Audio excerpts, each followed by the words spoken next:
Welcome to our video journey where we explore the fascinating world of pronunciation, unraveling the mysteries behind each word and its usage. In this video, the word is Abbess. Abbess. Abbess. An abbess is a female superior or leader of a convent or a nunnery. She holds a position of authority and responsibility similar to that of an abbot in a monastery. Examples: 1. The abbess of the convent is highly respected by the nuns for her wisdom and guidance. In this sentence, abbess refers to the female leader of the convent, who is respected by the nuns.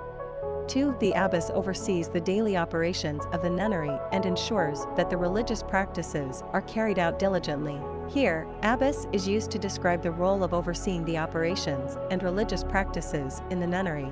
Stay tuned for more linguistic wonders and join us in unlocking the magic of language. Thanks for watching, and until next time, keep speaking, writing, and embracing the beauty of words.